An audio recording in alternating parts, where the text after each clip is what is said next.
Hi guys, today I want to talk a little bit about vision and mission statements. Recently I've had some clients that have been creating these for their lives, and the reason that is so helpful is that it takes us out of a reactive state of mind and puts us in a proactive frame of mind. It allows us to set intention and be deliberate for the day, the week, the months ahead, instead of just being on autopilot and waiting for what happens to us. It allows us to really choose and chart out and craft our course. Where do we want to end up? What are we doing here?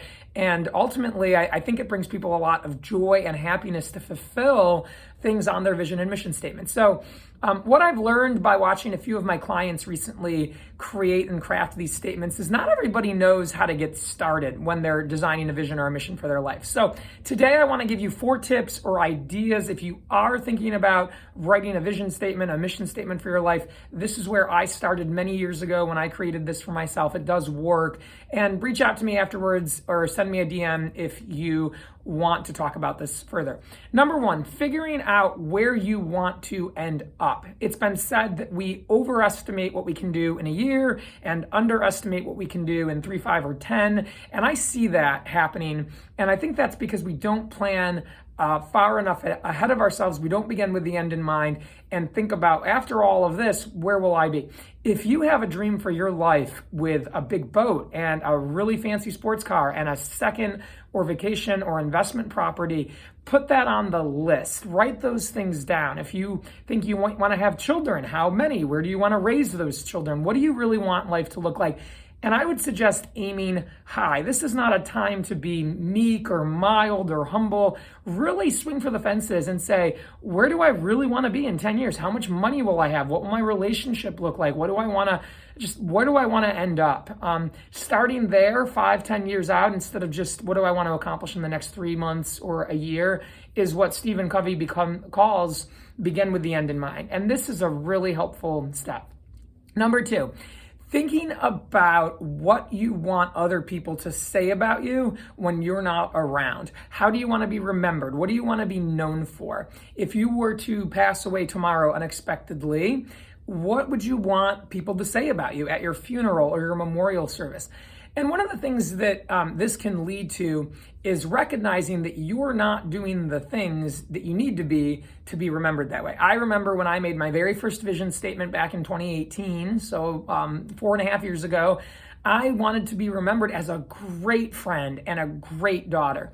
And what I realized is that I was failing in those areas. I was not scheduling enough time to talk to my parents, see my parents. I wasn't always around for those events in my friend's life that were important to them. And so since then, because it's on my vision and mission statement, I reach out a lot more to friends and family. I invite people to do things. I invite my parents to come visit me here. I invite myself to go visit them. And it's much easier to actually live to those things because I've written them down. I wrote down that I wanted to be a health and fitness advocate. I wrote down that I wanted to be a published author. It's okay if these things that you want to be remembered for are aspirational. At the time that I wrote down that I wanted to be a published author, I hadn't even written one sentence in my upcoming leadership book that's soon to be released. But now the book is written and I'm already writing my second book and also publishing lots of different articles and whatnot. So that statement is definitely more true today than it was when I wrote it. But I believe strongly that part of the reason it's more true today than when I wrote it is because I wrote it. I had it on the vision statement. So it's okay to write down things you want to be remembered for that you currently are not, that you want to grow into and strive for. But thinking about how you want people to remember you, what you want them to say about you, great first step. And then being able to ask yourself later, do I live my life in accordance with that? Would they say those things if I were to pass away today? If not, you've got work to do. But what's great about that is you've identified the kind of work that you want to do. Number 3, figuring out what is most important to you, what makes you happiest, what has meaning to you, what matters most to you. This is critical. Oftentimes we spend our life working or being with our families. And sometimes whole years can go by where we're working on our properties, we're getting maintenance on the car, we're paying our bills, we're going to various things we get invited to, but we're not actually really doing the things that make us us. We have stopped potentially a hobby or an interest that we had in the past. Maybe it's playing soccer, maybe it's watching basketball, maybe it's playing the piano, maybe it's scrapbooking, gardening, basket weaving. I don't know, but you probably do. And if you really think about what are those things that I like doing, that make me excited, that if I had all the free time in the world, I would do, write those down, get those on your list. A life without those things is not going to be a very good life. And so once you've identified what they are, figuring out how to carve out time will come, but it's important that you know what those things are. If you're wanting to be a really, really great father, but you spend all of your time at the office, that's a problem. If you're wanting to be a great friend, but you've not made time to go to a happy hour, just hang out with your friends in months, that's a problem. If you have always loved knitting or crochet, but you haven't done it in years, I'd say that's a problem. Ultimately, these are the things that make us feel like us and our vision and mission for our life should include time for them. And the fourth thing when you're starting to design a vision or a mission statement is figuring out the goals, the milestones, the what you would do to make the thing more true. When I was crafting my first vision statement, I was reminded that I love to travel, and that's very important to me, but also that I love to run, and that has become very important to me. And so I created a goal of running a half or a full marathon in all 50 states. Travel goal and running goal accomplished at the same time.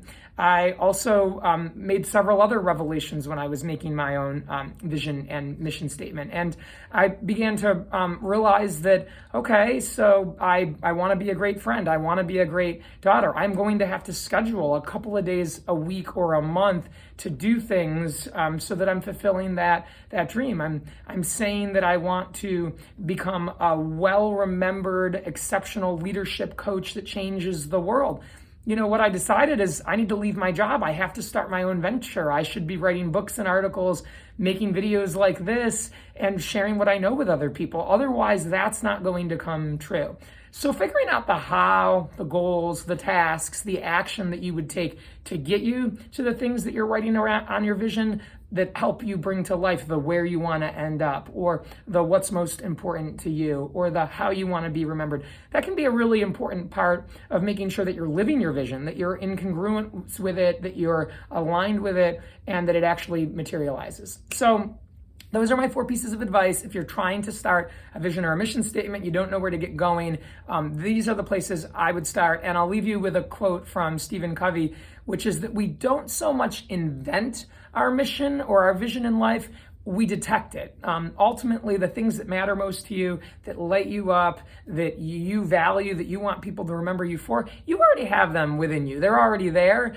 What happens all too often is that we don't spend our lives living that way. And that's when we start to feel most at conflict with ourselves, is when we're out of congruence. We know what we say is important, we can feel it, we sense it, but we're not living it fully. So don't let that happen to you. Live a life of intention, be deliberate, and have a vision statement. If you need any help with getting started, let me know. Thanks, and have a great day, everybody.